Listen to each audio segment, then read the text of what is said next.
तुमच्या अपेक्षा ह्या वास्तवातल्या आहेत की कल्पनेतल्या यावर एकदा विचार करा. प्रत्येकाला वाटतं आपला जोडीदार परफेक्ट असावा, पण अनेकदा आपण नकळतपणे मूव्हीज किंवा सोशल मीडियावरील कपल गोल्सच्या प्रभावाखाली वास्तवाचं भान हरवून बसतो.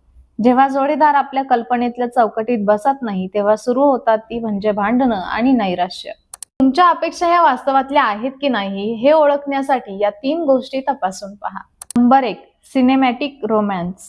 जोडीदाराने आपल्याला रोज सरप्राइजेस द्यायला पाहिजे, एव्हरी वीकेंडला फिरायला नेलं पाहिजे किंवा आपण न बोलता आपल्या मनातील सगळ्या गोष्टी कळायला पाहिजे.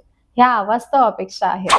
चित्रपट हा फक्त 2 तासात संपतो, पण संसार मात्र 24 तास करायचा असतो. त्यामुळे खऱ्या आयुष्यात सरप्राइजेस पेक्षा सपोर्ट जास्त महत्वाचा असतो. कठीण काळात जोडीदाराने खंबीरपणे पाठीशी उभं राहा.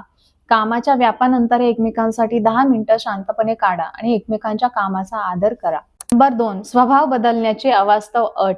लग्नानंतर मी माझ्या जोडीदाराला पूर्णपणे बदलेल, त्याच्या आवडीनिवडी, सवयी, त्याचे मित्र हे माझ्याप्रमाणेच असतील. जोडीदार जसा आहे तसाच त्याला स्वीकारा. बदल हा लादलेला नसावा, तर प्रेमापोटी आपोआप झालेला असावा. माणूस हा मातीचा गोळा नाही की आपण त्याला हवा तसा आकार देऊ. ऍक्सेप्टन्स हाच सुखी नात्याचा पाया आहे. नंबर 3, कधीच भांडण न होणे हे सुखी नात्याचे लक्षण नाही. आमच्यात कधीच वाद होणार नाही, आम्ही एकमेकांशी नेहमीच गोड बोलू, अशा अवास्तव अपेक्षा करणं सोडून द्या.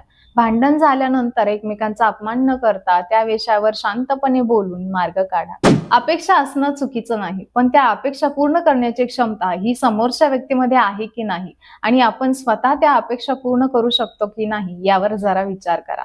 तुम्हाला जर हा व्हिडिओ आवडला असेल तर लाईक करा. तुमच्या अवास्तव अपेक्षा ठेवणाऱ्या मित्रमैत्रिणींना पाठवा आणि आपल्या चॅनलला सबस्क्राईब करायला विसरू नका.